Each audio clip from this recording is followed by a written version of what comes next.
What's up, everyone? DKRACK here.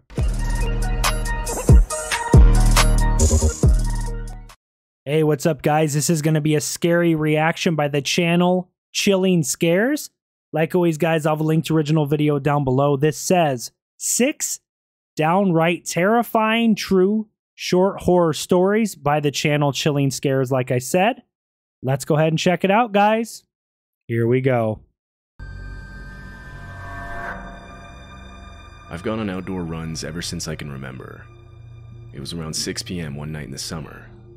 I just finished eating a light dinner, and as usual decided to go on a run. I always run the same path, neighborhood sidewalks for about a half mile, then pass a gate into the forest where I run another 2 miles. Now, the forest I ran in has 2 separate paths, one paved and one not. The unpaved one is more scenic, so I'll usually take it on the way in. I'll then take the paved path when I turn around and start heading back. The paths into the forest are a bit hidden. I don't think many people know about them. I wouldn't like usually not that busy. Running in the woods. It's actually kind of rare for me to see another person on my run. But of course, every once in a while, I'll meet some people walking their dog or something. But other than that, I'm pretty much alone. Well, at least I thought I was. Oh gosh. I've been running in the forest for a while. Is he being followed? When I heard a notification coming from my phone. It wasn't a text message, rather an airdrop notification. I could tell from the sound. I panicked. Clearly someone had to have been close to me to send this. I tried to play it off like I didn't hear it and kept running for a few seconds. What? An airdrop? What is that? To change the music. In reality, I was pulling out my phone to look at the notification. I clicked on it, and my heart sank. It was a Snapchat picture of me mid-run with the caption, "Come back." Clearly, what? It was taken just seconds ago. I was wearing the same clothes in the picture and everything. That's freaking creepy. When the picture was taken, it looked like the person was hiding in the bushes. Oh gosh. I put my phone back and started running as fast as I could. I was forced to take the long way out of the forest back to my neighborhood. As I was running, I started hearing rustling and footsteps behind me. But I didn't turn back, knowing it would slow me down. I finally reached the edge of the forest. I began running through backyards to lose whoever was chasing me. It worked, with the last thing I could hear being metal hitting metal, suggesting he or she had some sort of weapon. They had a weapon? I still don't know who it was. Oh, heck like I said, no. I never looked behind me. I don't even have the slightest clue what they looked like. No. I don't know what they wanted from me. I never ran in that forest again, and have since turned off my phone's airdrop completely. I've never used the airdrop thing, so I'm not sure how that works. My brother-in-law and I were on a road trip across the country. We were driving on a remote highway in New Mexico. I'm talking one rest stop or gas station about every 100 miles. Every 100 miles? Oh my gosh. By this point, it was already dark. We would take turns driving 4-hour shifts until about 1 or 2 a.m. Then we would stop at a rest stop to sleep. It was a bit past midnight, and with rest stops being as rare as they were, we both agreed to stop for the night at the next one we saw. Another hour passed when we finally saw one. We took the exit, and sure enough, there was your typical middle-of-nowhere rest stop. There was one other car parked in front of the doors off to the side. Especially at nighttime, these rest stops out in the middle of nowhere. Sketchy. Really sketchy. I would not want to stop in the middle of the night at a random rest stop. We got out to go to the bathroom. That's creepy. Walked up to the double doors, each of us grabbing a door handle. The doors were locked. I turned and looked around to see if there was a sign explaining why. I mean, the lights were on inside. It didn't look closed. The doors were locked? The door and further surveyed the inside. That's when I saw that is there was a splash of bright red on what I assume was a closet door near the back. I suddenly realized that I was looking at a huge streak of blood. From the color alone, I could tell it wasn't dry. What? Oh, God. My brother-in-law began banging on the door trying to get someone's attention. I stopped him and pointed out the blood on the wall. I could see the color disappear from his face as he noticed it. We both turned to leave. As we were getting back inside our car, I took a better look at the other car in the parking lot. It had no plates, it had multiple dents, and there was an empty gun rack in the back window of it. What? We pulled out, and as we were driving off, I saw the door to the rest stop start opening. I didn't really see anyone though. We pulled away before anyone actually came out. Yo! We weren't able to call the police for at least a couple hours. We had no service. When we finally did, they assured us they'd inspect the place. Yeah, get the heck out of there. Days later, I called the sheriff's department in the county where we stopped that night, asking about what happened or what they found. They told me they'd search their records and call me back with what came up. As far as I know, I never received a call back. Yeah, what a surprise. The police never called you back. Big surprise. I was home alone with my dog. It was around midnight, and I decided to let him outside one last time before going to bed.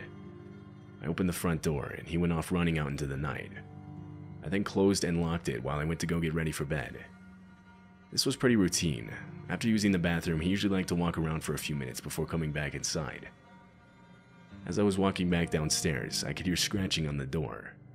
This was how my dog would let me know he was ready to be let back inside, so I headed over to open the door. I don't know why, but ever since I was young, I've always had the habit of looking through the door's peephole before opening it. Let me guess, the dog wasn't there. The situation. I can't it wasn't the dog. Knowing 100% who it is. It wasn't the dog scratching at the door. And instead of seeing my dog, it was someone else with his head down, staring very intently at the door handle.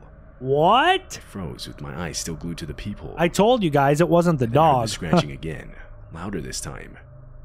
It was the man. I could see his hands moving up and down against the door. He was pretending to be my dog to get me to open the door. Heck no. I was worried for my dog's safety. I wanted to call the police, but I didn't think they would take me seriously. I tried taking a picture of the man with my phone, knowing I could at least make a report. But my camera couldn't take pictures through the peephole. It was too small. You couldn't make out anything behind the glass. Oh, God. All of a sudden, the man lifts up his shirt and pulls out a knife. He begins trying to pick the door's lock. This went on for maybe a minute. Gosh! The dog finally noticed him and started barking. You better not hurt the dog, bro. He's actually pretty small, but he has a deep-sounding bark. That guy better not hurt his dog. The fact that it was dark, and the man likely couldn't see my dog, was enough to startle him into running off. My dog retook his place at the front door, to which I quickly opened it and let him back in. It's been a while since this happened, and I've since moved to a new house. I did end up filing a police report, but they weren't able to come up with any suspects. They had no idea who it was. If you have no idea who it was, you don't have a picture. I'm currently living in You're my out car of luck. after being put in a poor financial situation because of some circumstances that I won't mention. I'd just gotten off of a long shift at work and was extremely exhausted. I parked in some random Walmart parking lot and got into the back of my car. I reached over and put the keys in the ignition so that I could keep the heat on. I laid down and fell asleep right away, unfortunately forgetting to lock my doors. Oh no! Now, I've always been a heavy sleeper. It takes a lot to get me up. I remember opening my eyes, my other senses slowly coming to me. It was still dark outside, and there was this slight humming sound. I instinctively looked out one of the windows. Is the car moving? I could see No. trees quickly passing by. What? Someone was in the driver's seat, and the car was moving. They were wearing a hood, so I couldn't see hell their face. no! I slowly reached over to the passenger side back door compartment where I kept a knife. I grabbed it and abruptly pointed it at the guy as I screamed at him. He must have seen the knife through the rearview mirror, as he didn't even look back at me before slamming on the brakes, opening the door and getting out. He ran in a straight line directly into the forest that was covering the road on both sides. What the I sat there hell? trying to catch my breath. I had no idea where I was. The best description I can give is some sketchy road in a tightly compacted forest. I locked all the doors. I checked my phone. It was 3 a.m. I had no phone service, so I turned around and started driving back until I got some. This guy has no idea I was where. 2 hours away from the parking lot I had fallen asleep in. 2 hours? I don't know who that guy was. That freaking guy, I bet he didn't give him any gas money. Oh gosh. I never saw his face. A part of me thinks he was simply trying to steal the car, not realizing I was sleeping in the back. But how could he not have seen me? I worry. Yeah, how could you not see somebody sleeping in the back of the car? Are you blind? Unless the guy had his hood up using Tinder a lot. and just didn't look in the back I would go out with a girl and of the wouldn't car. connect, or I'd just get stood up. I eventually matched with this one girl who was really close to me. It was like a couple miles or something. I've been married for 9 years, so I never used all the dating apps. Tinder and all the dating apps kind of got popular after I got out of high school, and I was already dating my now wife, Bree. So I never did any of these dating apps, but some of the horror stories I hear from Tinder, Bumble, all these other dating apps, seems like there's a lot of sketchy stuff that goes on. I'm glad I never used these dating apps because I wouldn't want to think, oh, I'm going to meet this nice, sweet girl that I met on Tinder or whatever, and it be some frickin' serial killer or something. That would not be fun. I knew this that would not be fun at all. I'd already been on the app for a while now, and it was getting to the point where it was starting to suggest people that were really far away. We talked for about a day, and decided to go out for dinner that evening. The plan was I would pick her up and we would go from there. I got in my car and set my GPS to the address she gave me. It was an apartment complex. Oh gosh. When I got there, I texted her asking which apartment door was hers. I mean, that's not bad in itself, an apartment, but searching for the right numbers. It's a little sketchy. I got to her building. A bunch of apartments parked right outside. Immediately, I got a text back insisting I come meet her at the door. I found this kind of annoying because there was nowhere close to park. I'd be like, come outside. I had to go a bit further away to find a spot. So I know you are As I was walking towards who building, you say you are. I pulled up her profile one last time to remind myself again exactly what she looked like. The profile deleted? I scrolled through her pictures and noticed they were inconsistent. Like not each at the picture apartment. was a similar looking but still different girl. I had no idea how I didn't notice this Wait, before. They were different I gave pictures? her the benefit of the doubt and just assumed it was some of her friends or Oh something. gosh.